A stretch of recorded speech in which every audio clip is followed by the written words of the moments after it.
to sort out. So let's go. I'm delighted to welcome Paul to the Society and to our inquiry into geoscience and the energy transition, and as part of our build-up to the COP26 meeting. Professor Paul Monks is Chief Scientific Advisor at BEIS, the Department of Business, Energy and Industrial Strategy. Prior to joining the department, he was Pro-Vice Chancellor and Head of College of Science and Engineering at the University of Leicester, where he remains a professor in atmospheric chemistry and Earth observation science. Paul's experience covers the broad areas of air quality, atmospheric composition, and climate change that has provided a platform for his translation into diverse areas, including forensic science and natural resource management.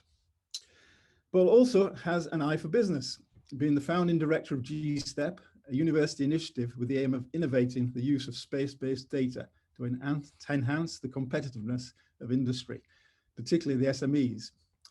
I'm delighted to welcome Paul today. He's someone we've only just met in the Society, and I'm looking forward to hearing what he's got to say. So Paul, welcome. Thank you for being with us, and over to you. Thank you, Mike, for that very kind introduction. And I'll just put my slides up, and hopefully that you can see those slides. Okay, wonderful. Thank you very much for that kind introduction. I'm going to give you a sort of high-level kind of contextual overview of the next sort of 20 minutes or so on net zero and the energy transition. Really from the point of somebody who is a Chief Scientific Advisor in government, thinking about how science can be used to develop and deliver policy, which is very much the context actually of trying to go understand the best science that we need to deliver net zero, very much the focus of your symposium today. So what is net zero? Net zero is the commitment made originally in 2008, but modified latterly in 2019 to be net zero with respect to emissions of greenhouse gases by 2050, which is about 100% reduction compared to the 1990 levels. What's different about net zero is it's enshrined in law as part of the Climate Change Act, and therefore the government on 5-yearly basis must set carbon budgets. Lastly, it's just setting at the moment carbon budget 6, which will be legislated for shortly. The carbon budgets themselves, and carbon budget 6 is set for the mid-2030s, is also used as part of our nationally determined contribution to the COP programme, and COP26 in Glasgow will see us commit to that. And we've already signalled, or the government has already signalled, the level of ambition in the high 70s there, 78% in terms of the NDC for carbon budget 6. So I think that one of the challenges is how we do that and how we meet net zero and the challenges of that. Now, I've talked a little bit about carbon budget 6, as I said, 78% by 2035, and we're going to put that into law at the end of this month.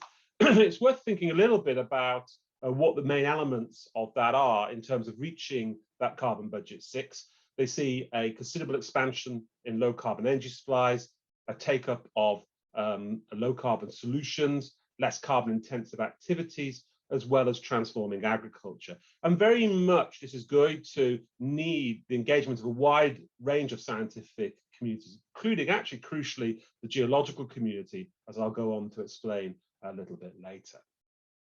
If we go out a little bit about how we're going to achieve net zero, I've talked about carbon budget 6, which is the mid-2030s.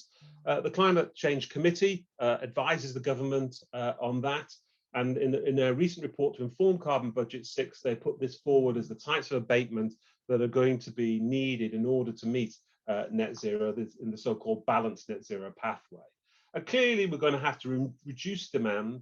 We're going to have to improve efficiency in the way that we use power or carbon emissions. We're going to look at low carbon solutions, electrification, hydrogen, CCUS, as well as the future of low carbon energy in things like nuclear and land use and greenhouse gas removal, negative technologies as well. And you can already begin to see, if you know under the cover of these, some of the areas where this absolutely affects the subsurface and the geological community in order to drive the technological basis that supports that. So the government has outlined how it's going to do that. It's announced ambitious new plans through COP26. There's a series of strategies that are either in train or being published, going back to the Clean Growth Strategy, to the 10-point plan that was produced just around November last year, to the new energy white paper on powering net zero. Coming up very shortly is a heating and building strategy, and latterly, just going through the final clearances at the moment, are a hydrogen strategy.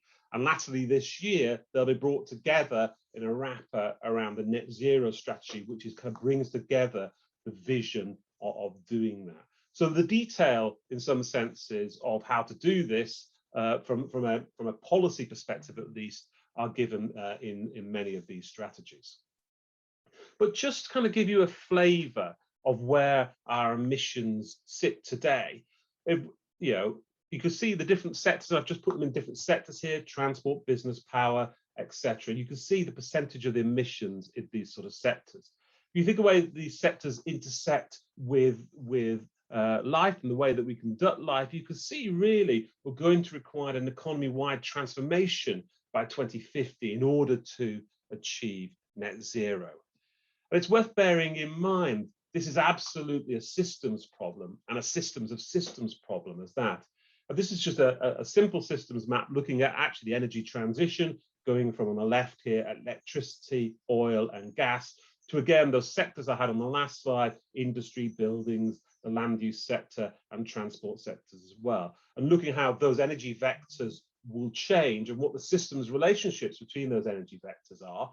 Those energy vectors also sit in other intersections, such as not only the global energy transition, but also the global economic transition, recognizing that if you are having an energy transition, it's got to sit in an economic and financial framework, as well as a technological framework as well. And that's very much going to be some of the push around the G7 this week and the COP26 this autumn. I think it's always worth bearing in mind, though, this is not just a technocratic transition. If we are to make the transition to net zero, we've got to recognise that it's also going to take behavioural change as well. And the CCC, again, in their comments on Carbon Budget 6, make it quite clear that if you look at it, nearly 50% of the measures are going to require behavioural change alongside the technological changes that go with it. And they can look at things like behaviour change with respect to diet, or aviation demand, or also the way that we choose and develop products and the way that we use those products, the way that we recycle those products as well and make them last longer. So it really is a challenge that is not only a technological challenge, but a behavioural challenge. And it is really a systems of systems approach that you're going to have to apply in order to make that transition. So the subject of this seminar, webinar from the Geological Society is that of the energy transition. So I thought I'd give you a very high level view of the energy transition from somebody working in the Department for Business, Energy and Industrial Strategy. So what we can see is that over the last 10 years or so, we've seen a reduced electrical demand. So that demand for efficiency is there. About 18%, the amount of electricity is reduced from 2010 to 2020. And also you can see very markedly on this graph the reduction in coal usage and the growth of renewables as part of that as well. You can see also that very much some of that energy usage is being picked up by what many people view to be a transition fuel in terms of the net zero energy transition, that of natural gas as well. I think if you can look at this on a daily basis, I think this shows what the challenge really is in the energy sector, at least for the net zero energy transition, recognizing that it sits larger than just the energy sector as well. And you can see here is all the energy that we use on a single day, plotted up by colleagues at Birmingham. You can see the electrical demand, but also you can see that the amount of energy that we use in liquid fuels, many of which we're looking to phase out as we thinking about electrifying vehicles, as well as the way that gas is used really to balance that system. I think that brings the energy challenge to light, because what it suggests is that we're going to need to double the electricity generation, and that electricity generation is going to have to be decarbonised, and also we're going to be have a greater dependence on renewables. That's going to also require ability of an electricity system that can deal with intermittency, because renewables are by their very nature more intermittent. So we're heading for a much larger, in some senses, energy system, also with a much more complex set of requirements on it in terms of its structure and its ability to deliver as well. So to the key technologies, and a very brief overview of the key technologies, and you're going to be talking about some of these today. There are carbon capture, utilization and storage, of course, where there's a major element for geology. Hydrogen as well, and I'll talk a little bit about that. Other technologies that we're looking at are things like biomass, and also some of the negative emission technologies such as BECS, direct air capture, greenhouse gas removal, which also has key geological intersections as well. So carbon capture and utilization storage and hydrogen are essential for net zero. If you look at all the elements that you could see in the CCC report, for example, it shows that you really can't think of any way of getting to net zero. And there are many different ways to get to net zero, many different energy transitions, but you can't see being able to get that without CCUS and hydrogen being as part of that. So they're going to be key technologies.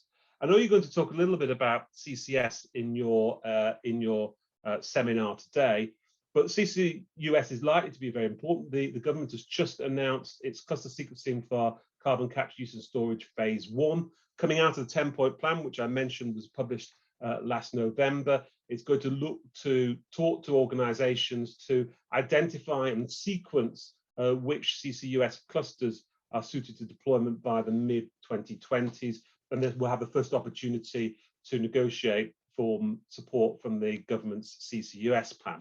And there's an indicative map on the left-hand side here of a number of organizations and a number of areas that have indicated interest in doing that.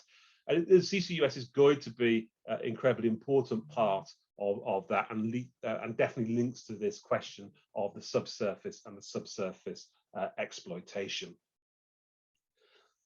To move to hydrogen very briefly, as I said, we're just in the middle of finalising hydrogen strategy, which will be published later this year. The 10-point plan makes it quite clear that we're aiming for 5 gigawatts of low carbon hydrogen production by 2030. And as I showed you on the earlier slide around the importance of CCUS and hydrogen, there's predicted hydrogen growth as well at the moment. And low carbon hydrogen is going to be an essential part of that sort of transition. We're already demonstrating the different ways that hydrogen can be used, and this is an indicative cluster on the right-hand side, brought together by Cadent in the northwest, showing all the different elements of a hydrogen ecosystem. And a similar sort of thing is going on in the recently announced Tees Valley's hydrogen hub also. BEIS is doing also research programs and looking at using of hydrogen for heat. One of the things that I've been leading in the department at the moment is looking at the ability to have a R&D roadmap in order to think about the R&D that we're going to need in order to deliver the energy transition, particularly in respect of hydrogen. I've just taken one of the elements of that hydrogen roadmap, which obviously can cover all range of things, including production, shipping and the like, just to kind of highlight one that is around storage. I think what really came out of the roadmap is the importance of storage. Again, that really does intersect with the geological community around thinking about maybe using salt mines to store hydrogen, or previously mined salt mines to store hydrogen. So actually, to do that hydrogen economy, you're going to need this mixed infrastructure in order to enable to do that. And actually, hydrogen storage is going to be a critical element in delivering that overall vision for net zero by 2050. So 2 very important examples in some ways of the way that R&D and the subsurface is going to be a critical element of that transition to net zero, and the way that we're going to need geology and geology insights in order to deliver that. I thought I'd finish this short talk kind of highlighting a little bit the role of science in delivering net zero. Many of you as members of the Geological Society will be scientists, and actually science plays an absolutely critical role in delivering net zero. The Royal Society has just put out, as part of the S7 process to complement the G7 process, a real vision for a net zero climate resilient future, where we need to bring the science, the technology and the solutions for change together. Alex Sharma, as COP26 president, gave a recent speech highlighting the vital role of science in tackling that climate change. So we're really it's going to be incredibly important that science-led solutions play a critical role in delivering rapid decarbonisation and help our communities also to adapt to climate change. This is not just about mitigation, it's also about adapting to climate change also. And many of these things are absolutely interlinked. And you see digital there, which you might not expect, but digital and digitalisation is going to be a key element of the transition to net zero. And the Royal Society just put out a very good report thinking about how digital technologies will support our transition to net zero. I think the other thing that we've got to move to, absolutely said at the top of this slide, we're moving to science for solutions. And actually, one of the things that, as somebody who's a scientist who works in government, the question I'm often asked is, how can science help us deliver the solutions that we need for net zero? So in some sense, as policymakers say to us, well, we know what the problem is. You've told us a lot about the problem is. What are you now, the science community, going to do to help us deliver those solutions? So science for solutions, I think, is an important new paradigm, particularly for the net zero transition. Science is absolutely the fore at the COP26 coming up this autumn. There's a number of programs that absolutely is kind of threaded through the whole thing. It's going to be delivering a vision for net zero to the heads of government. It's going to be looking at things like climate risk assessments for heads of government, and also how science can support the health programme to deliver a healthy society, which is going to be an important part of a just and fair transition to net zero. It's also delivering and developing a collaborative call to action for the international science community as part of this. So hopefully you've got some messages from this short talk. You know, absolutely, to achieve net zero will require a systems of systems approach. It's a systems problem, it's a systems of systems approach. Science, I believe, needs to now shift to the solutions, and that's really going to be a combination of not only the research developed, but the technology and the behavioural science that has got an important part of that. And I absolutely believe from this very, very top level overview, the subsurface has an important role to play in that energy transition.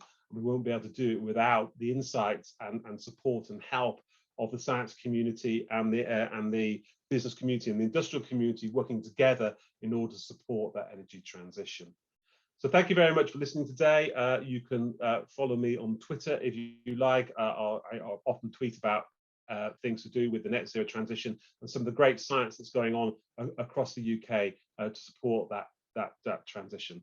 So thank you very much for listening together, and I'm happy to take some questions now. Back to you, Jen.